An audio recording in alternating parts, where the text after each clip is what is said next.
ॐ भूर्भुवः स्वः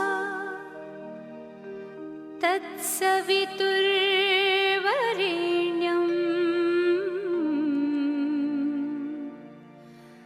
भर्गो देवस्य धीमहि धियो यो नः प्रचोदयात्। ॐ भूर्भुवः स्वः तत्सवितुर्वरेण्यं भर्गो देवस्य धीमहि धियो यो नः प्रचोदयात्। ॐ भूर्भुवः स्वः तत्सवितुर्वरेण्यं भर्गो देवस्य धीमहि धियो यो नः प्रचोदयात्। ॐ भूर्भुवः स्वः तत्सवितुर्वरेण्यं भर्गो देवस्य धीमहि धियो यो नः प्रचोदयात्। ॐ भूर्भुवः स्वः तत्सवितुर्वरेण्यं सवितारधनादेवजातिभुवनानि पश्चिन्नां सूर्याय स्वाहा। दूसरी ओम इमं देवासपतगुं सुभदं महते चतुराय महते ज्येष्ठाय महते जनराज्यायेन्द्रियाय मोक्षे पुत्रमोक्षे पुत्रमस्य विषयकवामि राजा सोमस्माकं सोमाय स्वाहा। ओम तीसरी ओम अग्निमूर्धादिवगुत्पतिः ओम उदवद स्वागने प्रतिजागरितमिष्टापूर्ते सगुंसदेथामयन्त अस्मिन् सदस्ये दशस्मिन् विश्वे देवयजमानस्य सीततां बुधाय स्वाहा। ओम बृहस्पतये अतियदरियोरियः द्विमिद्विहादिकृतमञ्जने घोषदेदयच्छरितप्रदातस्माद्रविणं दे चित्रं मां बृहस्पतये स्वाहा।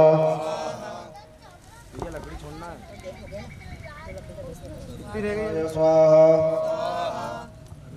ओम बृहस्पतये स्वाहा। ओम अन्नात् परिषदोरसं ब्रह्माणां विचित्रं पदं सोमं प्रजापतिर्तेन सत्यमेन्द्रियं पिपानकं सुक्रमन्दसैमेतं प्रेमृतं मधुं शुक्राय स्वाहा। ओम सन्नो देवी रविष्ठया प्रोहन्तु वेदीय संजोरविस्रवन्तु नाम संसनिश्चराय स्वाहा। दुर्वा ले लो पहले। ओम कयानश्चित्रावदेशतावृतासकागया शिष्टावृतां राहवे स्वाहा। कुशा ओम केतुं गृह्णवन्नवे केतवे पेशो मर्या पेशो से समुचा विजायथाम केतवे स्वाहा। चलिए घी क्या होते देंगे बाकी सभी साकल। ओम त्र्यंबकं यजामहे सुगन्धिं पुष्टिवर्धनम् उर्वारुकवन्दनामृतवर्मुक्षीमां प्रदादं स्वराय स्वाहा। ओम उमायै स्वाहा। ओम स्कन्दाय स्वाहा। ओम विष्णवे स्वाहा। ओम ब्रह्मणे स्वाहा। ओम कालाय स्वाहा। ओम चित्रगुप्ताय स्वाहा। ओम अगनये स्वाहा। ओम अतभ्यो स्वाहा। ओम मरुद्भ्यो स्वाहा। ओम पृथिव्ये स्वाहा। ओम विष्णवे स्वाहा। ओम इंद्राय स्वाहा।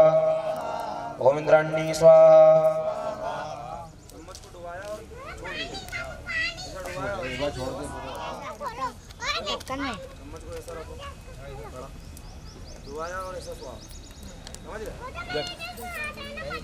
ओम दुर्गायै स्वाहा। ओम वायवे स्वाहा। ओम आकाशाय स्वाहा। ओम अस्मिभ्यां स्वाहा। ओम वास्तुस्पतये स्वाहा। ओम क्षेत्राधिपतये स्वाहा। ओम इंद्राय स्वाहा। ओम अग्नये स्वाहा। ओम यमाय स्वाहा। ओम निरुत्ते स्वाहा। ओम वरुणाय स्वाहा। ओम भाजवे स्वाहा। ओम सोमाय स्वाहा। ओम ईशानाय स्वाहा। ओम ब्रह्मणे स्वाहा। ओम अन्नदाय सर्वेग्रह शान्तिग्रह भवन्तु स्वाहा। ओम असंख्यात सहस्राणि रुद्रति भूम्यां माते खागुं सरजोजनेव धन्वानि धर्मस्य ओम असंख्यात रुद्रेभ्यो स्वाहा।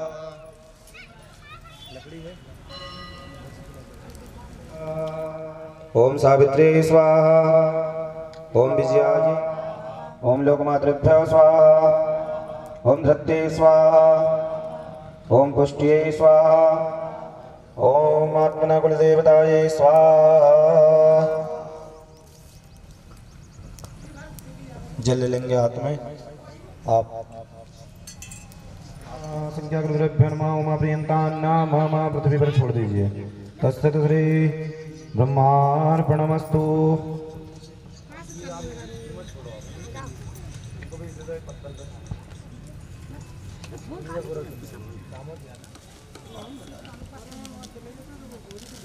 ओम अम्बे अम्बिकम्बालिके नमः। नैतिकश्चन सस्यासुपुत्रिकां काम्बीरवासिनीं मां महाकाल्यै स्वाहा।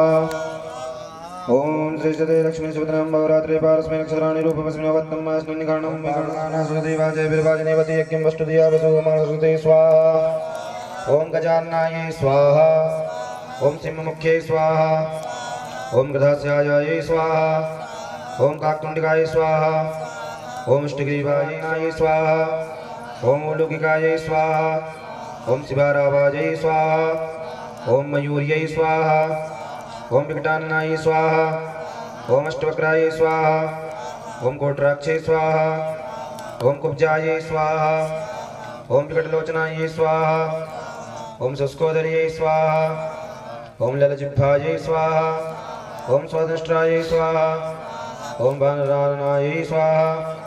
ओम रुक्षाक्षै स्वाहा। ओम केकराक्षै स्वाहा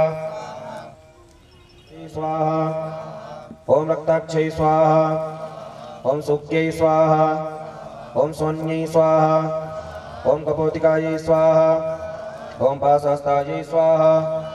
ओम दण्डास्तायै स्वाहा। ओम प्रचण्डायै स्वाहा। ओम चण्डविक्रमायै स्वाहा। ओम शशोघ्नै स्वाहा। ओम पापहन्त्रै स्वाहा। ओम काल्यै स्वाहा। ओम रुधिरपाण्यै स्वाहा। ओम वसाध्यायै स्वाहा। ओम गर्भवक्षायै स्वाहा। ओम दन्तसुखकरायै स्वाहा। ओम क्रौञ्च्यै स्वाहा। ओम मृगशीर्षायै स्वाहा। ओम प्रशाननायै स्वाहा। ओम व्यात्यास्यायै स्वाहा। ओम धूम्नि स्वाहा। ओम विद्युत्प्रभायै स्वाहा। ओम बलाकास्यायै स्वाहा। ओम मार्जायै स्वाहा। ओम कटपूतनायै स्वाहा। ओम अट्टाट्टासायै स्वाहा। ओम कामाक्ष्यै स्वाहा। ओम मृगाक्षै स्वाहा। ओम मृगलोचनायै स्वाहा। ओम योगे योगे तपस्रं वाजे वाजे अवामे सखायेन्द्रमूर्तये स्वाहा। जल ले लो आप हाथ में। अनेन कृतेन ओम कर्मकर्मणाख्येन चतुष्षष्ठी योगिनीदेवी श्री महाकाली महालक्ष्मी सरस्वती ओम प्रियंतान्नाम छोड़ देंगे। तत्सत् श्री ब्रह्मार्पणमस्तु। सतश्च योनिम सतश्च विवाहं ब्रह्मणे स्वाहा। ओम सोमाय स्वाहा। ओम ईशानाय स्वाहा। ओम इंद्राय स्वाहा। ओम अग्नये स्वाहा। ओम यमाय स्वाहा। ओम निरद्ये स्वाहा। ओम वरुणाय स्वाहा। ओम भाजवे स्वाहा। ओम अष्टवसुभ्यो स्वाहा। ओम एकादशरुद्रेभ्यो स्वाहा। ओम द्वादशादिभ्यो स्वाहा। ओम अस्मिभ्यां स्वाहा। ओम विश्वेभ्यो देवेभ्यो स्वाहा। ओम सप्तयक्षेभ्यो स्वाहा। ओम भूतनागेभ्यो स्वाहा। ओम गंधर्वासुरेभ्यो स्वाहा। ओम स्कंदाय स्वाहा। ओम नंदिने स्वाहा। ओम शूलाय स्वाहा। ओम स्वाहा। ओम दुर्गायै स्वाहा। ओम मृत्युरोगाभ्यां स्वाहा। ओम गणपतये स्वाहा। ओम अदभ्यो स्वाहा। ओम मरुद्भ्यो स्वाहा। ओम पृथिव्ये स्वाहाय स्वाहा। ओम त्रिशूलाय स्वाहा। ओम वज्राय स्वाहा। ओम सप्तये स्वाहा। ओम दण्डाय स्वाहा। ओम खड्गाय स्वाहा। ओम पाशाय स्वाहा। ओम अंकुशाय स्वाहा। ओम गौतमाय स्वाहा। ओम भरद्वाजाय स्वाहा। ओम विश्वामित्राय स्वाहा। ओम कश्यपाय स्वाहा। ओम जमदग्नये स्वाहा। ओम वसिष्ठाय स्वाहा। ओम अश्वप्रधानम महालक्ष्मी स्वाहा। ओम अस्मभ्रामृतमस्तिना ब्रह्मदेवश्रीमन्त्रस्य लक्ष्मी महालक्ष्मी स्वाहा। ओम वैतुमानदेवसराकृत्य चरणेन सप्रदर्भूतसुराष्ट्रेण कीर्तनमेव महालक्ष्मी स्वाहा। ओम सद्विवासां नदिष्टां लक्ष्मीं नाशाम्यं भवते रुद्धिं च सर्वां निर्णोन्मेघातं महालक्ष्मी स्वाहा ओम गन्धद्वारां दुरदृशं दिष्टां वैष्णवे सर्वभूतानां तामेव वशीं महालक्ष्मी स्वाहा ओम मनसा कामकुतिं भासक्तिमस्मेव सनौर्पं समेश्रितां सां महालक्ष्मी स्वाहा ओम कर्दमेन प्रजापतिं विष्णुं कर्दमस्मिं भासमकले मातं भगवतीं महालक्ष्मी स्वाहा ओम आपासंतसिद्धांचिक्लितवस्मकले निश्चितं मात्रस्मिं भासमकले महालक्ष्मी स्वाहा ओम आद्रमस्मिन् नमस्तं पिङ्गलामस्मन्नं चन्द्रां महालक्ष्मी स्वाहा ओम आदाम्यकर्णं विष्णुं सुवर्णं सूर्यां लक्ष्मीं महालक्ष्मी स्वाहा ओम ताम्मा वजाद्वित लक्ष्मीं स्वगामि शरणं प्रदङ्गावदसनं पुरुषां महालक्ष्मी स्वाहा ओम जयजयजयजयजयमन्मसुक्तमजश्रीकामसतं जपेदं महालक्ष्मी स्वाहा ओम श्री श्री लक्ष्मी सवदनं भवरात्रि पारस्मै नक्षत्राणि रूपं स्नवत्तमश्नं निगणं मैगणसर्वकं मैगणं तान् नमामि लक्ष्मी मैया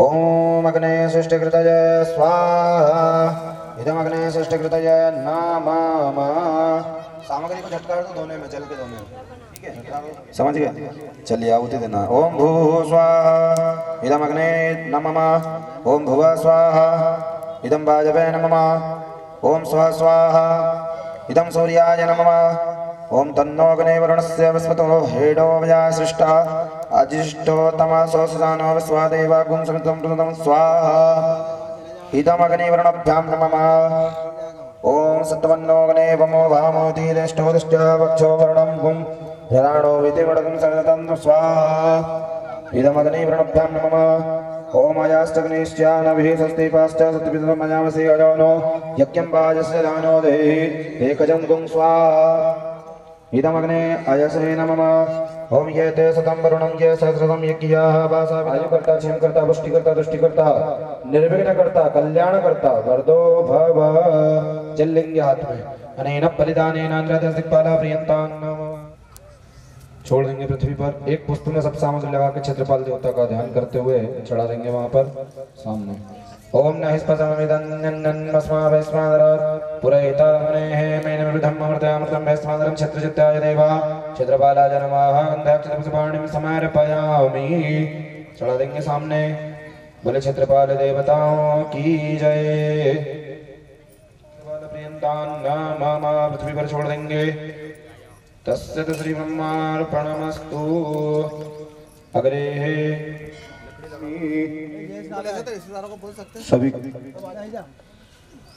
सभी हाथ में सामग्री ले लेंगे पहले जो जोड़े हवन पर बैठे हैं वो पहले आप सामग्री छोड़ेंगे उसके बाद पीछे से सभी जगह छोड़ देंगे स्वाहा बोले नारायण तो बीच में नीचे और एक बीच में हाँ महिलाओं का काम दो बीच नीचे एक बीच में हाँ सब पकड़ लो ओम युवास्वासा प्रवीर्य आकाशं भवतिजाय मनन्दिरासवन्ते सद्यों सदिन्तवस्त्रोपवस्त्रं समर्पयामि चढ़ा देंगे यज्ञ नारायणाय नमो नमः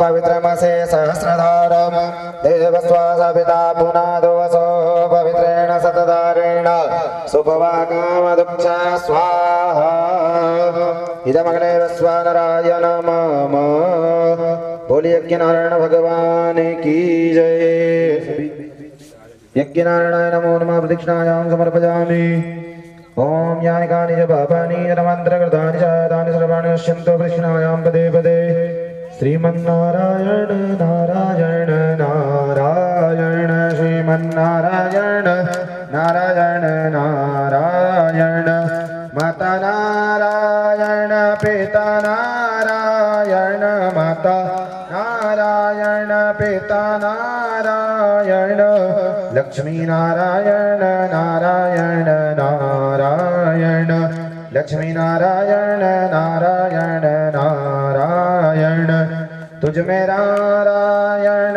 मुझ में नारायण तुझ में नारायण मुझ में नारायण सब में नारायण नारायण नारायण सब में नारायण नारायण नारायण नारायण भगवान की सप्तादान वरदस्ते ततमिदगदादे वज्रकिन्तन्मानाभ्यं भृगुम्भसम्मा प्रदक्षिणायां समर्पयामि।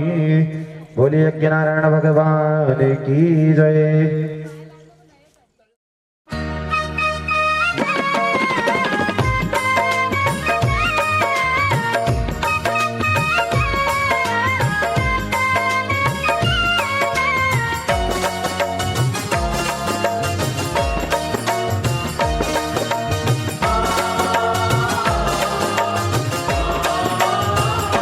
श्यामा आन बसो वृंदावन में, मेरी उम्र बीत गई गोकुल में। श्यामा आन बसो वृंदावन में, मेरी उम्र बीत गई गोकुल में। श्यामा आन बसो वृंदावन में।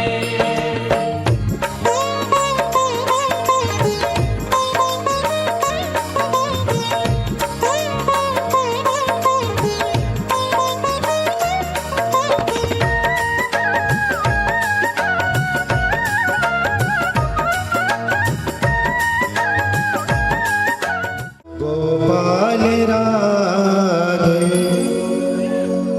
गोविंद राधे गोपाल राधे राधे राधे गोविंद गोपाल राधे। आइए हम आप सभी लोग मिलकर भागवत भगवान की आरती करेंगे। ओम गवे गजानने सुसवेनं सवर्णं स्वस्ताय आत्मधनि प्रजाधनि वदनि लोकधनि भजधनि अग्ने प्रजां बहुलावने करोत्तन्नं पयोरेतु अस्मा सुदत्त। जो भी भक्तगण आने वाले हैं बातें रहेंगे, आरती में सम्मिलित हो जाएंगे। आरती प्रारंभ करें। बोले वृंदावन बिहारी लाल की जय।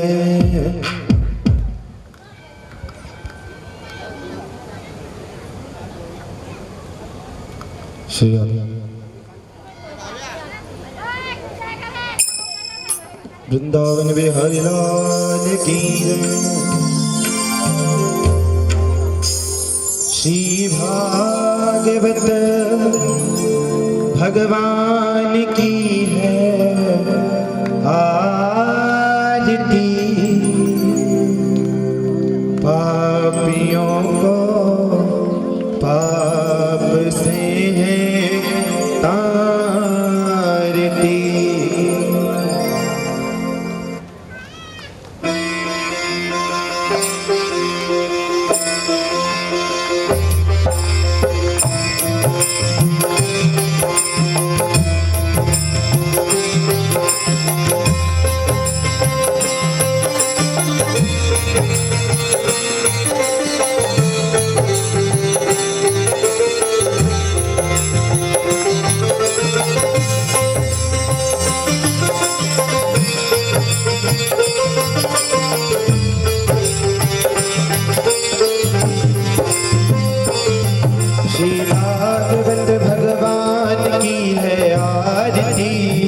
पापियों को पाप से है तारती।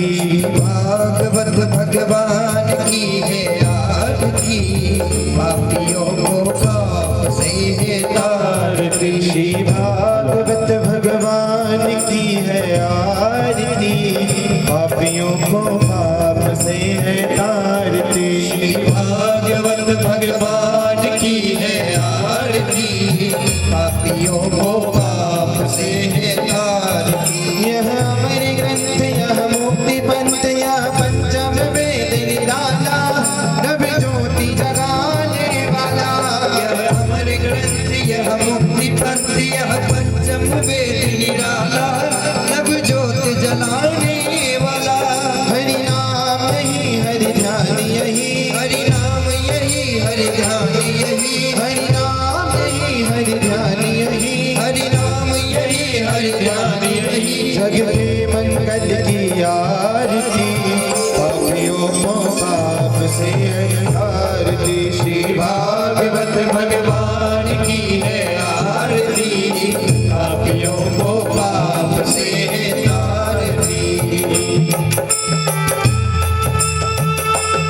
श्री राधे।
कराने वाला यह शांति गीत पावन पुनीत पापों को मिटाने वाला हरि दर्श कराने वाला यह सुख करनी यह दुख हरनी यह सुख करनी यह दुख हरनी यह सुख करनी यह दुख हरनी यह सुख करनी यह दुख हरनी श्री मधुसूदन की आरती पापियों को पाप से आरती श्री भागवत भगवान की है आरती पापियों को पाप से आरती हरि बोल।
पापियों को पाप से तारती श्री भागवत भगवान की है आरती पापियों को पाप से तारती श्री भागवत भगवान की है आरती पापियों को पाप से तारती भागवत भगवान की है आरती पापियों को पाप से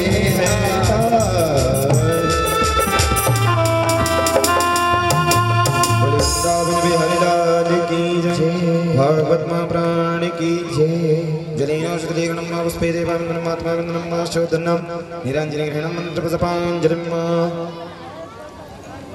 हाथ में चावल फूल लेंगे। ओम कर्पूरगौरं करुणावतारं संसारसारं जगेन्द्रारं सदा वसन्तं हृदयारविन्दे भवानी जयतं नमामि मन्दारमालां कुलतारकायै कृपालमालां चित्तशेखराय दिव्यम्बराय च दिगम्बराय नमः शिवायै च नमः शिवाय।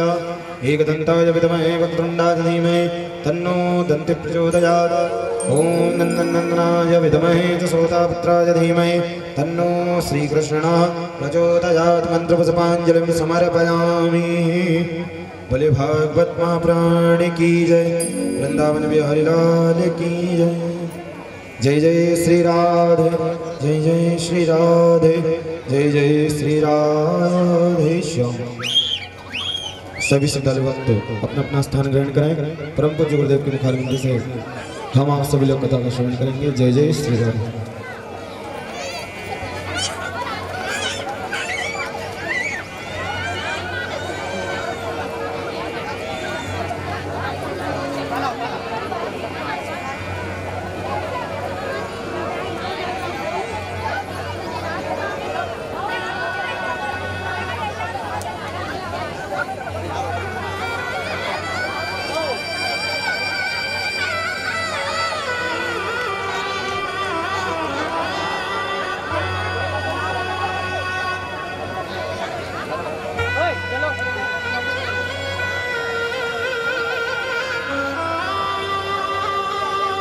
हरि ओम।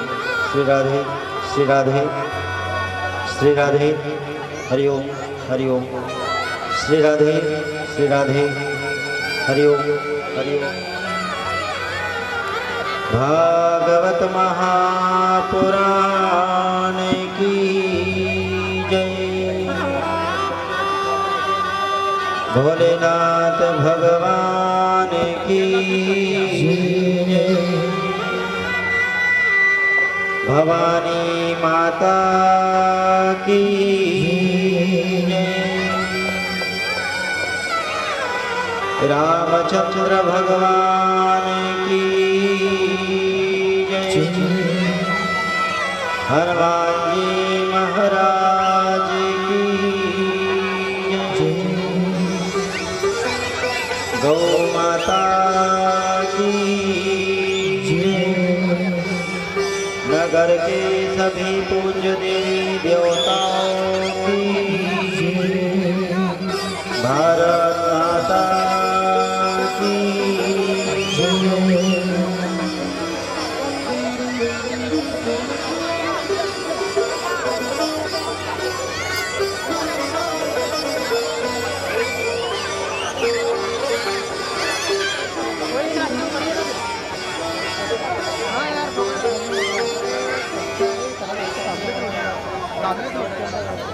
आइए सभी जने अपने आसन पर बैठ करके 2 घड़ी भगवान का ध्यान करें, मंगलाचरण करें। उसके पश्चात आज भगवान की सप्तम दिवस की कथा में हम प्रवेश करेंगे। आइए सभी जने अपने आसन पर बैठे। ओम सद्गुरुदेव चरण कमलेभ्यो नमः। ओम मातृपितृ चरण कमलेभ्यो नमः।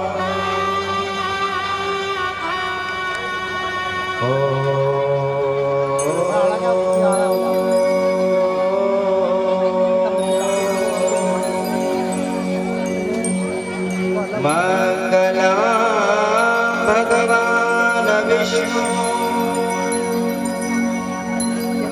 मंगलम गरुड़ध्वज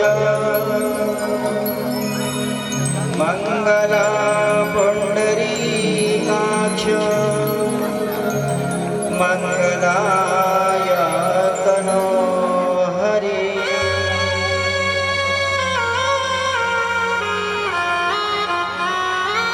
क्षेत्रज्ञाय नमस्तुभ्यं सर्वाध्यक्षाय साक्षिणे पुरुषायात्ममूलाय मूलप्रकृते नमः। आदो देवकी देवज गर्भजननं कुन्तीसुता पालनम् श्रीमद्भागवत पुराण कथितं श्रीकृष्ण लीलामृतम्। मूकं करोतु वाचालं पङ्गुलङ्घयते गिरिं यत्कृपातमहं वन्दे परमानन्दमाधवम्।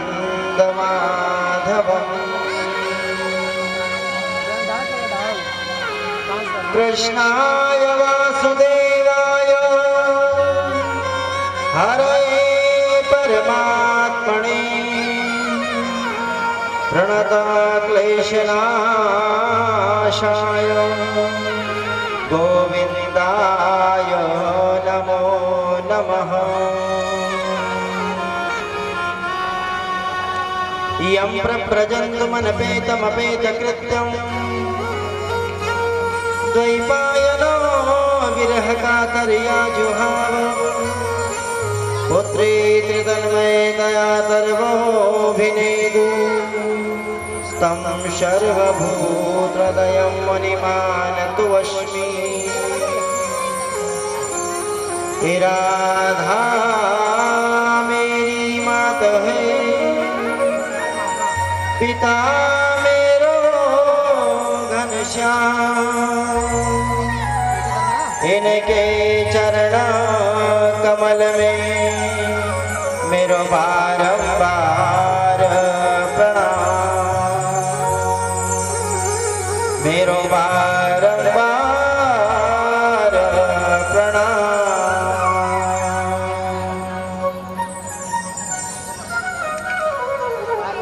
परम मंगल में परात्परकुलेश्वर भक्तवांछा कल्पतरु अकारण करुणा वर्णालय पीतांबरधारी श्री बालकृष्ण की मांगमय प्रति स्वरूपा परम मंगल में श्रीमद् भागवत महापुराण का आज सप्तम दिवस है।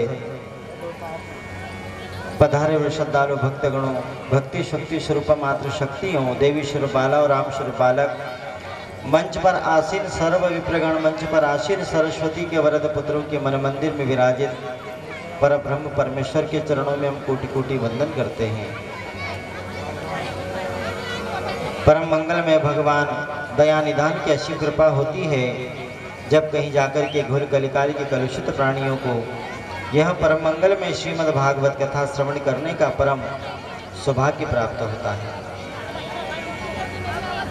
6 दिवस से इस कथा को हम श्रवण करते आ रहे हैं, अपने मानव जीवन को धन्य बना रहे हैं। आइए भगवान के परम पावन कथा को आज भी श्रवण करके ग्रहण करके हम अपने मानव जीवन का यथार्थ करें। सभी जने आइए 2 घड़ी भगवान नाम का कीर्तन करें। श्री राधा रानी का नाम, श्री कृष्ण भगवान का नाम अपने मुख पर लेकर के अपने जीभा को, अपने मुख और अपने अंतर मन को पवित्र करते हुए आइए 2 घड़ी भगवान नाम का संकीर्तन करें। बोले वृंदावन बिहारी लाल की जय। एक बार सभी अपने दोनों हाथ उठा करके भगवान के दरबार में अपना हाजिर करें। जय जय श्री राधे, जय जय श्री राधे।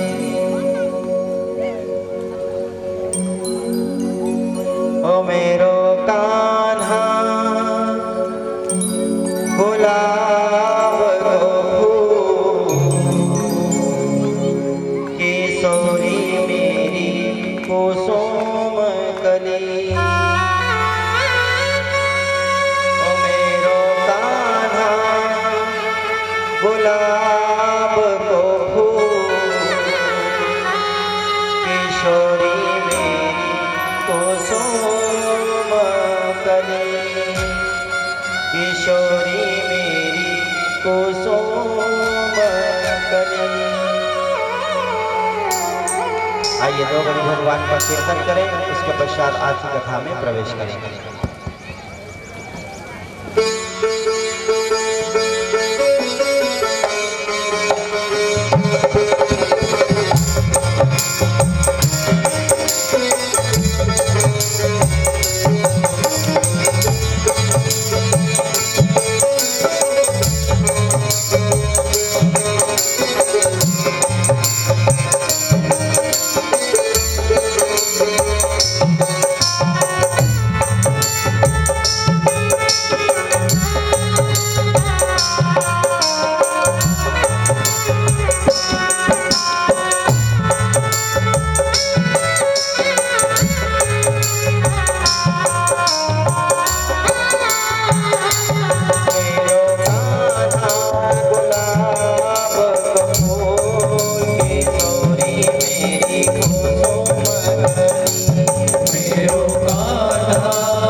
किशोरी मेरी कुसुम कली, किशोरी मेरी कुसुम कली। बोले राधा रमण सरकार की जय। जय जय श्री राधे, जय जय श्री राधे। आइए सभी श्रोतागण, भगवान की सप्तम दिवसीय कथा में हम पुनः प्रवेश करते हैं। अपने आसन पर विराजमान होकर के बड़े ध्यान से भगवान की कथा को हम श्रवण करें। गंगा जी के पावन तट पर चलते हैं, जहाँ पर सदगुरु भगवान सुखदेव जी राजा परीक्षित को इस कथा को श्रवण करा रहे हैं। और राजा परीक्षित बड़े प्रेम से, भाव से विभोर होकर के भगवान की परम मंगल में कथा को श्रवण कर रहे हैं। आज कथा का सप्तम दिवस है, अंतिम दिवस है। और सप्तम दिवस का यह कार्य सफलता की ओर, विराम की ओर अग्रसर है। इस कथा का परम सौभाग्य मिला श्रवण करने का आप सभी लोगों को। और यह सारी कथा का श्रेय श्री बाबूलाल जी बिडारे एवं उनके समस्त परिवार को जाता है, जिन्होंने यह कथा श्रवण करने का परम सौभाग्य आप सबको दिया है। भगवान कहीं न कहीं ऐसे जिज्ञासु भक्तों पर अपनी कृपा करते हैं। और कोई किंचन मात्र ऐसे लोग होते हैं जो ऐसे सत्कर्म कराते हैं, वरना संसार में कहीं आए कहीं गए कोई किसी को ध्यान नहीं रखता। तो यह सत्कर्म यहाँ पर जो हो रहा है, यह सत्कर्म भगवान इस सेवा कभी किसी को देते हैं, हर किसी को नहीं देते। तो बहुत बहुत धन्यवाद इस समस्त परिवार का, जिन्होंने आज यह परम सौभाग्य सबको यहाँ पर दिया है कथा श्रवण करने का। आइए कथा में हम पुनः प्रवेश करें। गंगा जी के पावन तट पर चलते हैं, जहाँ पर परम मंगल में यह परमात्मा की कथा राजा परीक्षित बड़े प्रेम से श्रवण कर रहे हैं।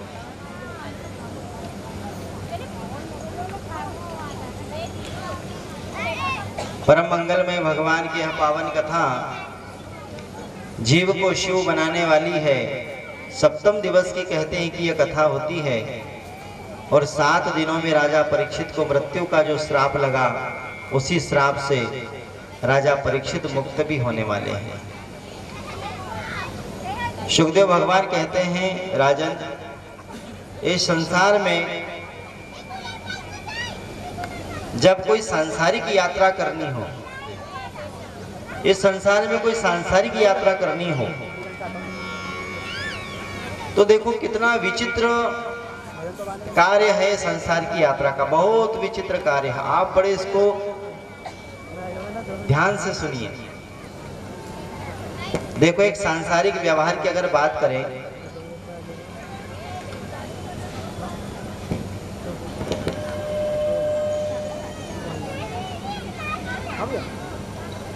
जब हम अगर कहीं यात्रा करने के लिए जाते हैं, बहुत बड़े ध्यान से सुनना, जब हम कहीं यात्रा करने के लिए जाते हैं तो हम 15 दिन पहले से रिजर्वेशन कराते हैं। 15 रोज पहले से रिजर्वेशन करा लेते हैं। मान लो आपको खंडवा से जाना है दिल्ली, तो दिल्ली की जो यात्रा है कितने किलोमीटर की है? 1000-1500 किलोमीटर की यात्रा है। और 1000-1500 किलोमीटर की यात्रा करने के लिए हमने 15 दिन पहले रिजर्वेशन करवा लिया। जब यात्रा को 8 दिन रह गए तो हमने अपना बैग तैयार करना आरंभ किया। ठंडी का मान लो मौसम हो तो हमने अपना बैग तैयार किया। बैग में ठंडी के मौसम को देखते हुए हमने कंबल भी रखा, एक ओढ़ने के लिए, एक बिछाने के लिए। फिर यात्रा में जा रहे हैं तो यात्रा भाई 15 दिन की यात्रा है या 8 दिन की यात्रा या 4 दिन की भी यात्रा हो, तब भी व्यक्ति अपनी यात्रा की पूरी तैयारी करता है। बढ़िया बैग सजाएगा, कंबल रखेगा, यात्रा में भोजन की व्यवस्था रखेगा, पानी की बोतल रखेगा, 4-6 जोड़ कपड़े रखेगा। तो एक 1500 किलोमीटर की यात्रा करने के लिए हमने कितने दिन पहले से तैयारी करी? 8 दिन पहले से। तो रिजर्वेशन भी करवा लिया,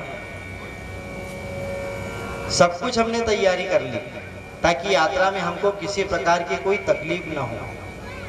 तो एक सांसारिक यात्रा है केवल 15 रोज की और 1500 किलोमीटर की, तो हमने इतनी तैयारी करी है। तो हे राजन, ये संसार का जीव इस बात को पुनः भूल जाता है कि एक दिन उसको बहुत लंबी यात्रा भी करनी है कि नहीं? अच्छा, इस यात्रा की तैयारी हमने 15 दिन पहले से कर ली, परंतु हम इस बात को भूल जाती है एक दिन हमको बहुत लंबी यात्रा करनी, उसकी हमने क्या तैयारी करी? तो उसका बैग अभी तैयार कराए कि नहीं? सूटकेस तैयार कराए कि नहीं? कम्बल वगैरह रखे कि नहीं? रास्ते में भूख लगेगी तो भोजन के लिए कुछ व्यवस्था करी कि नहीं? देखो कितनी व्यवहारिक बात है। हमने अपनी छोटी सी यात्रा करी तो हमने 15 दिन पहले से तैयारी कर ली। अच्छा, सीट भी रिजर्वेशन करा ली कि हमको सोने को मिल जाए। तो भैया सीट रिजर्वेशन ये लंबी यात्रा की भी करानी पड़ेगी, नहीं तो ये यात्रा में आपको खड़े खड़े जाना पड़ेगा। ट्रेन में तो हम 2 घंटे नहीं खड़े रह सकते, 2 घंटे तो छोड़ो, आधे घंटे की बात करें, आधा घंटा भी हम खड़े नहीं रह सकते। तो हमने सीट रिजर्वेशन करा ली, परंतु हम इस बात को भूल जाते कि एक दिन हमको बहुत लंबी यात्रा भी करनी है और उस यात्रा में कोई हमारा साथ भी नहीं देता। ये यात्रा में तो कोई भी साथ दे देगा, अगर कोई सीट खाली हो तो बोले भैया बैठ जाओ, आ जाओ, परंतु वो सीट देता जगह तो क्या वहां कोई होता ही नहीं है। तो वहां की कैसी तैयारी करें? बोले वहां की तैयारी करने के लिए भी कुछ साधन बतलाए। बोले भगवान के सत्संग की एक सीट रिजर्वेशन करो, भगवान की भक्ति की एक सीट रिजर्वेशन करो, उस भक्ति की सीट पर बैठ जाओ। जो व्यक्ति भगवान की भक्ति की सीट बुक करके बैठ जाता है तो उसे उस यात्रा में भी कभी कोई परेशानी नहीं होती। परंतु हम तो संसारिक यात्राओं को करते करते उस यात्रा के बारे में भूल ही जाते हैं। इसीलिए भगवान ये शास्त्र हमारे लिए बनाए हैं कि मनुष्य इनको श्रवण करके, सुन करके, इनका मनन करके, अनुसरण करके उस यात्रा के विषय में थोड़ा तनिक सोचें। हम जीवन राह में हर जगह चल रहे, संसार में घूम रहे। देखो एक सीधी सी बात है, आप वाहन चलाते हैं, वाहन चलाते समय आप जब रोड पे अपना वाहन चलाएंगे तो रोड पे प्रत्येक जगह आपको एक बोर्ड मिलेगा कि आगे मोड़ है, आगे पुलिया है, आगे ब्रेकर है, आगे गांव है, आगे हॉस्पिटल है, आगे स्कूल है, आगे बाजार है। ट्रैफिक के जो जितने भी नियम है उसका एक बोर्ड लगा होगा, उस पर आगे लिखा होगा कि आगे स्कूल है, संभल के चलना, आगे ब्रेकर है, गाड़ी धीमी करना, आगे मोड़ है, संभल करके चलना। तो हम अपने वाहन को कितने सावधानी से चलाते हैं ताकि हमको कोई नुकसान ना हो, बड़ी सावधानी से चलाते हैं हम अपने वाहन को। तो देखो सावधानी से जो चालक अपनी गाड़ी को चलाता है वो सुरक्षित पहुंच जाता है। और अगर कोई स्पीड में गाड़ी जा रही, ब्रेकर का ध्यान न रखे, बोर्ड को नहीं पड़े, तो गाड़ी जैसे ब्रेकर पे चढ़ेगी तो धम्म से गाड़ी का एक्सीडेंट भी हो सकता है। उसी प्रकार भगवान ने कहा कि जीवन राह पर चलने के लिए हमने यहाँ पर भी कुछ नियम बनाए हैं। ये शास्त्र क्या है? बोले ये नियम इन्होंने बनाया है। ये जीवन राह पर जब आपकी गाड़ी चलती है, ये मनुष्य रूपी देह रूपी गाड़ी जब चल रही है, तो इसको भी सही सलामत चलाने के लिए भगवान ने यह शास्त्रों को हमारे बीच में भेजा है कि भैया इनमें भी कुछ नियम है जीवन राह पर चलने के लिए, ताकि इनको श्रवण करके, पढ़ करके, अनुसरण करके हम अपने जीवन राह की गाड़ी अच्छे से चला करके अपनी मंजिल को प्राप्त कर सकते हैं। इसलिए धर्मशास्त्र हमें कहीं ना कहीं राह दिखाते हैं। ये जो भागवत महापुराण हम श्रवण कर रहे हैं, इसमें 18,000 श्लोक हैं। कितने? 18,000। तो तो संतों ने, महापुरुषों ने कहा भैया 18,000 श्लोकों में से आपको सभी श्लोक अपने जीवन में नहीं उतारना है। हम 18,000 श्लोक कब याद करेंगे बताओ? तो कम से कम एक कोई ऐसा भागवत महापुराण का कोई प्रसंग हो, या कोई कथा हो, कोई दृष्टांत हो, या फिर कोई श्लोक हो, वो अपने जीवन में पूरी तरीके से उतारो। और जिसने एक बार भी इसको अपने जीवन में उतारा है बंधु, उसके जीवन में जो आनंद उसे प्राप्त हुआ है ना, ये तो वही अनुभव कर सकता है जिसने इसका आनंद लिया हो। देखो, आप गंगा जी में स्नान करने के लिए जाते हो या नर्मदा जी में, गंगा जी में, नर्मदा जी में स्नान करने के लिए जाते हो, बड़े ध्यान से सुनिए। आपने देखा है जब आप नर्मदा जी में स्नान करने के लिए उतरते हैं तो वहां पर गहरा गहरा पानी होता है, तो वहां पर सीढ़ियों के बाजू में एक लोहे की जंजीर लगी हुई होती है। देखिए आपने कभी, लोहे की जंजीर लगी हुई होती है, और वहां पर जो नदी के किनारे पर जो कार्य करने वाले लोग रहते वो क्या बोलते, भैया गहरा पानी है, जंजीर को पकड़ करके स्नान कर लेना, और कभी पांव फिसल गया तो नदी में डूब जाओगे। तो हम स्नान करने के लिए क्या करते हैं, हम वो जंजीर को पकड़ते हैं और जंजीर के सहारे से हम उसे पकड़ करके डुबकी लगा लेते हैं, और डुबकी लगा करके बाहर निकल आते हैं। तो जंजीर के सहारे से हमने डुबकी लगा लिया, हम सुरक्षित बाहर आ गए। इधर देखो महिलाओं, माता बहनों, कितनी बात करती, आज तो 7वें दिन हो गया, 7वें दिन हो गया, बताओ आज। आगे से आकर के ऐसे आकर के यहीं से एंट्री करेंगे, ऐसा नहीं पाछड़ी से आ जाए बैठ जाए, नहीं नहीं भैया सहेली के पास बैठो। अच्छा, वहां भी जगह बचा करके रखती है, आराम से कथा सुनी, बड़ी आनंद की कथा है। तो हम जंजीर को पकड़ करके स्वतः ही स्नान कर करके सुरक्षित बाहर निकल आते हैं। उसी प्रकार महात्मा भी कहते हैं, वेदव्यास जी भी, भगवान कहते हैं कि मैंने इस कथा को बनाया, इसमें मैंने 18,000 श्लोक बनाए, और इसे भी हम क्या बोलते हैं, श्रीमद् भागवत ज्ञान गंगा। क्या बोलते हैं, ये गंगा है, इसमें भी हमको स्नान करना है, इसमें भी 18,000 जंजीरें बंधी है, और वहां पर भी हजारों जंजीर बंधी होती है, तो सबको पकड़ने की आवश्यकता नहीं रहती, किसी एक को पकड़ लो, पकड़ करके हम स्नान करके बाहर निकल आते हैं। उसी प्रकार जो 18,000 श्लोक में से केवल एक श्लोक अपने जीवन में उतार लेता है, वह भी गंगा में स्नान करके सुरक्षित भव से पार हो जाता है।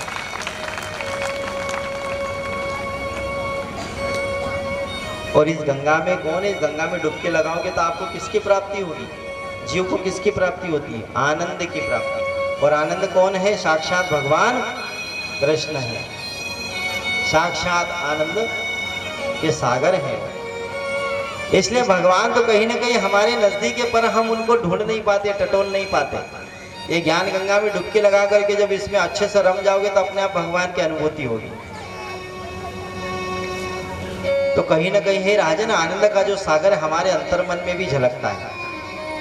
हम भगवान को मंदिर में ढूंढते हैं, भगवान को हम तीर्थों में ढूंढते हैं, भगवान को हम कहीं कहीं जहाँ जिसने बोल दिया वहाँ भगवान को ढूंढे, परंतु कभी ये कोशिश नहीं करी कि वह परमात्मा हमारे अंदर भी विराजमान है। कभी भी नहीं, हमने कभी कोशिश ही नहीं करी। देखो फिर इधर उधर देखने लगे, राम राम राम राम राम राम। इसलिए बोलते रहे भैया भैंस का दूध मत पिया करो, मत पिया करो भैंस का दूध, वैसी बुद्धि हो जाती है। देखो आने जाना थोड़ा बंद कर दो, आज आखिरी दिन है कथा का, मैं बार बार 7वें दिवस से समझाते आ रहा हूँ, आना जाना सब बंद कर दो, जिसको जो काम हो ना पंडाल के बाहर करो, कथा सुनो भगवान की। ये दिल की तिजोरी भरी है, ये दिल की तिजोरी भरी है, श्याम नाम की पूंजी से, प्रेम पर प्रेम का ताला लगा जिस पे, और खुले भाव की पूंजी से। हमारे अंतर्मन भी कहीं ना कहीं भगवान विराजमान है, पर हमारे अंतर्मन में यह प्रेम का जो ताला लगा है ये भाव की कुंजी से खुलता है। हम अपने अंदर कभी भगवान को देख नहीं पाते, समझ नहीं पाते। हम बोलते नहीं आत्मा ही परमात्मा है, तो आत्मा तो सबके अंदर है। तो फिर आत्मा परमात्मा है तो आत्मा हमारे अगर अंदर है तो हमारे अंदर भी कहीं ना कहीं परमात्मा है कि नहीं परमात्मा? तो हम उनको खोजने की कोशिश करें, उसको ढूंढने की कोशिश करें। अच्छा, तेल कहाँ से निकलता है? तेल, जो तेल आप सब्जी बनाते हो कहाँ से निकलता है? मूंगफली में से निकलता है कि नहीं? अच्छा, दाने में कभी आपने तेल को देखा है? दाने में कभी तेल को देखा है? कभी कभी उसी दाने को उसी तेल में तला जाता है जो उसी दाने से निकला हो। देखो कितनी सोचने वाली बात है। जिस दाने में से तेल निकला उसी तेल में उसी दाने को तला जा रहा है। तो बस उसी प्रकार ये संसार में जीवात्मा है बंधुओं, कहीं न कहीं परमात्मा भी हमारे अंतर मन में ही है, परंतु हम परमात्मा को जान नहीं पा रहे, जबकि परमात्मा हमारे पास में ही कहीं न कहीं विचरण कर रहा है। इसलिए भागवत कथाएं जो है, हमारे धर्म शास्त्र है, कहीं न कहीं हमें ये बार बार संकेत करने का कोशिश करती है और कर रही है कि हम अपने आप को अच्छे से जाने। राजा परीक्षित ने इस कथा को श्रवण किया तो 7वें दिवस उनका कल्याण हो जाता है। आगे अभी कथा आई। सो ही राजन, हमने उस परम मंगल में भगवान की कथा को कल आपको श्रवण कराया। कल भगवान के हमने रुक्मणी जी के साथ में शादी की और आपने भी यहाँ पर बड़े प्रेम से झांकियों का दर्शन किया। कल यहाँ पर भगवान का हमने बड़ा सुंदर विवाह किया था। अच्छा, भगवान के विवाह कितने हुए हैं? 16,108। कल हमने एक विवाह कर दिया रुक्मणी जी के साथ में। आज कितने कर? 107। तो सभी लोग चलेंगे शादी में भगवान की। अच्छा, पंगत नहीं देंगे भगवान, ध्यान रखना। बिना पंगत की शादियां है भगवान की। भाई पंगत वंगत नहीं दी भगवान ने। अपने यहाँ तो शादी हुए तो बफर भी चले हैं ना, और वहाँ तो भगवान ने सब बिना मुहूर्त की कर डाली सबके सब। 16,107 इकट्ठी। और रुक्मणी को भी भगा के ले गए थे भगवान। कल अपने सामने भगवान भगा के ले गए थे रुक्मणी को। तो भगवान की बड़ी अजब गजब विवाह हुए। भगवान की आज की कथा बड़ी आनंद में, बड़े ध्यान से सुने सभी जने। बोले राधा रमण सरकार की जय। जय जय श्री राधे, जय जय श्री राधे।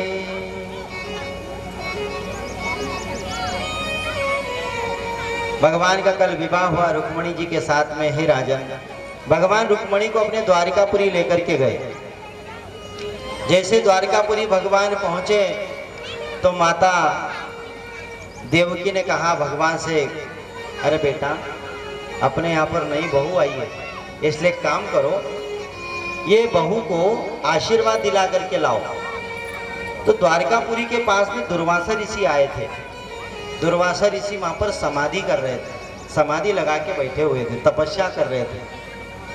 आपके यहाँ भी जब कोई आपकी कोई नई बहू आती है तो बोलते ना कि भाई कुल के देवता का आशीर्वाद दिला लो। कुल के देवता हो या फिर कोई बड़े बुजुर्ग हो या कोई अपने गुरुजी हो, ऐसे भेजते ना आशीर्वाद देने के लिए। तो देवकी मैया ने भी भगवान कृष्ण को दुर्वासा का आशीर्वाद लेने के लिए भेजा। तो यह दोनों पति पत्नी रथ पर बैठ करके दुर्वासा ऋषि को प्रणाम करने के लिए गए, आशीर्वाद लेने के लिए गए। जाकर के दुर्वासा ऋषि के पास पहुंचे, कहा महात्मन, आपके चरणों में कोटि कोटि प्रणाम। हमारा अभी नया नया विवाह हुआ है, आप हमको आशीर्वाद दीजिए। महात्मा जी ने आशीर्वाद दे दिया। कृष्ण ने कहा महाराज आप यहाँ पर बैठे हैं, सो हे महात्मन, हमारी ऐसी इच्छा है कि आप हमारे घर पर चलो भोजन करने के लिए। हमारी अभी नई नई शादी हुई है, विवाह हुआ है। दुर्वासा ऋषि ने कहा भैया मैं अवश्य चलता कृष्ण, परंतु मैंने एक प्रण लिया है कि मैं जब तक ये तप तपस्या करूंगा मैं उस रथ में नहीं बैठूंगा जिसमें 4 पैर वाला कोई पशु लगा हो, मैं उसमें नहीं बैठूंगा। तो भगवान ने कहा कि ये तो बड़ी विडंबना हो गई। तो रुक्मणी से कहा कि एक काम कर, एक तरफ तू रथ में लग जाना, एक तरफ मैं लग जाऊंगा, तेरे भी 2 पांव हमारे भी 2 पांव। तो घोड़े उनको रथ से निकाल दिया और एक तरफ रुक्मणी जी लग गई और एक तरफ भगवान कृष्ण लग गए। महात्मा जी से कहा आप तो बैठोगे, हम ही घोड़े बन गए, ये घोड़ा मैं घोड़ा और ये मेरी घोड़ी, हम ही रथ को लेकर के चलते हैं। देखो महात्माओं के प्रति भगवान का कितना भाव है। ये सेवा है, भगवान सेवा कर रहे हैं। और पता है भगवान ने पाँव में भी कुछ नहीं पहना था, ऐसे ही पाँव नंगे पैर भगवान ने दुर्वासा को अपने रथ में बिठा करके रथ को खींचा था। जब रथ चला दुर्वासा बैठ गए, बड़े प्रसन्न हुए। देखो दोनों पति पत्नी रथ को खींच रहे हैं। दुर्वासा ऋषि बैठे तो इसी वैशाख का महीना था, बहुत ज्यादा तेज धूप हो रही थी। तो अचानक से रथ खींचते खींचते रुक्मणी जी को प्यास लगी, कंठ सूखने लगा। तो रुक्मणी जी ने भगवान से कहा, स्वामी मेरा कंठ सूख रहा है, मुझे पानी पीना है, मुझे जल की उत्कंठा हो रही है, आप मुझे कहीं से जल ला करके दीजिए। अब आज के समय में कोई कथा सुनने आए या कहीं यात्रा जाए तो बोतल पहले रखे पानी पीने के लिए, लेकिन पहले समय भगवान रखते ही नहीं थे। भगवान ने कहा देवी चिंता मत करो। तो भगवान ने अपनी लीला से रास्ते में द्वारिकापुरी से 12 किलोमीटर की दूरी पे एक कुंड बनाया मीठे जल का। जैसे मीठा जल जमीन से निकला, जल का जैसे प्रादुर्भाव हुआ तो रुक्मणी ने रथ को वहीं छोड़ा और जाकर के जल पी लिया, जाकर के जल पिया। अब ये दुर्वासा ऋषि देख रहे थे तो दुर्वासा ऋषि को क्रोध आ गया और क्रोध में आकर के कहा कि अरे रुक्मणी तुझको इतनी भी बुद्धि नहीं कि तेरे स्वामी यहाँ पर खड़े हैं, तुझे इतनी भी बुद्धि नहीं कि एक महात्मा तुम्हारे समक्ष खड़ा है और तुमने जाकर के जल पी लिया, जल को झूठा कर दिया। अरे व्यवहार क्या बोलता है कि अगर हमसे बड़े कोई हमारे पास में हो तो सबसे पहले उनको पूछना चाहिए कि आप जल लेंगे। ये व्यवहार बोलता है, ये शिष्टाचार है, और तूने सारा जल झूठा कर दिया। तो दुर्वासा ऋषि तो वैसे ही क्रोधी संत थे, उनको बड़ा क्रोध आ जाता था बात बात पे। तो कृष्ण से कहा, देखो कृष्ण तुम्हारी इस पत्नी को आज इसने मेरा अपमान किया है, इसने एक पति का अपमान किया है, इसलिए हे राजन मैं रुक्मणी को श्राप देता हूं कि अब 12 वर्ष तक तुमसे दूर रहेगी। और तुमने एक संत का अपमान किया है, इसलिए मैं श्राप देता हूं तुमको कि तुम्हारी द्वारकापुरी में कभी भी मीठा जल किसी को पीने को नहीं मिलेगा। ये श्राप दे दिया। तो आज भी आप जाइए द्वारकापुरी में, आपको मीठा जल वहां कहीं पीने को नहीं मिलता, वहां खारा पानी मिलता है हमेशा। जामनगर वहां से 110 किलोमीटर पड़ता है, जहां से पानी का फिल्टर करके द्वारकापुरी लाया जाता है, जहां पर हम मीठा पानी पीते जब यात्री जाते हैं। और जिस जगह यह जल का कुंड बना था उसी जगह पर आज भी रुक्मणी जी का मंदिर बना है। और जो भी तीर्थयात्री द्वारकापुरी जाते हैं तो उस मंदिर में दर्शन करने के लिए जरूर जाते हैं। 12 वर्ष तक अपने पति से दूर रही माता रुक्मणी, और 12 वर्ष के बाद में जब ये घर पर गए तो जब माता देवकी ने इनका स्वागत किया। ये छोटी सी कथा हमको भगवत कथा में कही गई, छोटी सी, परंतु इसका मर्म जाने दे कि हम इसको समझे कि वास्तव में क्या है।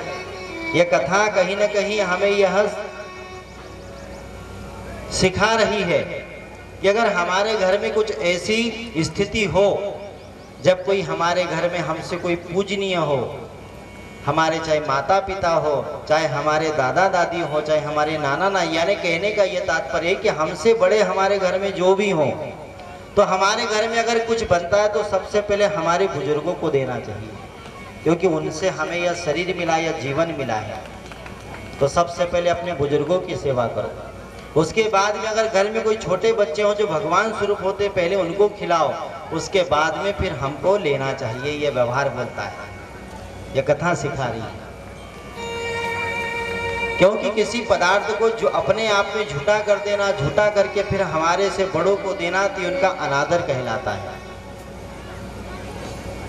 इसलिए कहीं ना कहीं यह कथाएं भी हमारे जीवन में, जग जीवन में हमको संस्कारित बनाती है, हमें संस्कार देती है।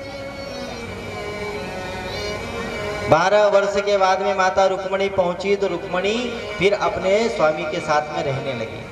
धीरे धीरे भगवान का आनंद बड़ा बड़ा परिवार है, और परिवार में भगवान के पर सबसे पहले इनकी एक संतान हुई जिनका नाम हुआ प्रद्युम्न जी महाराज। ये पहली संतान भगवान की, पहली पत्नी से रुक्मणी जी से प्रद्युम्न का जन्म हुआ। ये प्रद्युम्न कौन है? बोले पूर्व जन्म के कामदेव महाराज। कौन है? कामदेव महाराज। जब भगवान ने रासलीला करी तो यही कामदेव काम बाण चलाने के लिए आया था भगवान के ऊपर कि मैं भगवान को कामासक्त कर दूंगा, परंतु भगवान इसी कामदेव को उल्टा लटका दिया था, ऊपर पैर नीचे माथा करके भाई यहाँ से चले जा, तेरा यहाँ पर कोई बस चलने वाला नहीं, क्योंकि भगवान तो साक्षात योगियों के योगेश्वर है। उन पर मेरे काम का कैसा असर हो सकता है? तो भगवान ने उल्टा लटका दिया और भगवान ने कहा कि मेरे पास जब भी आए तो विचार और सोच विचार या अच्छे लेकर के आए। मेरे पास में अगर कोई अहंकार से आता है तो मैं अहंकारी को उल्टा लटका देता हूँ। तो ये काम तो मेरे पास काम बन करके आया, काम बन चलाएगा मेरे ऊपर, तो भगवान ने उल्टा लटका दिया। वही काम को पश्चाताप हुआ कि देखो मैं अभिमान से भगवान के पास में गया तो भगवान ने मुझे उल्टा लटका दिया। भगवान ने कहा मेरे पास जो बड़ा बन करके आता है ना, मैं उसे कभी स्वीकार नहीं करता, और अगर कोई छोटा बन करके मेरे पास आएगा तो मैं उसे अपने गोदी में बिठा लूंगा, अपने गले से लगा करके स्नेह करूंगा।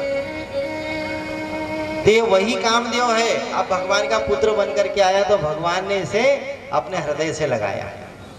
अब छोटा सा बन के आया, बालक बन करके आया तो अपने हृदय से लगा लिया। इसलिए जीवन में बंधुओं, व्यक्ति कभी कभी बड़े बनने की कोशिश करता है, बहुत बड़ा बनने की कोशिश करता है कि मैं बड़ा, मैंने ये कर लिया, मैंने वो कर लिया, मैंने ऐसा कर लिया, मैंने वैसा कर लिया। वो अपने आप को बहुत बड़ा समझता है। परंतु देखो संसार में आप भी अपने संसार में, आप भी अपने घर परिवार में रहते हो, कभी आपने ऐसा देखा कि जो बड़ा बना उसको बड़ा आनंद मिलता हो? अरे मालिक बनने में आनंद है या नौकर बनने में आनंद है? बताइए। मालिक बनने में आनंद है कि नौकर बनने में, स्वामी बनने में आनंद है?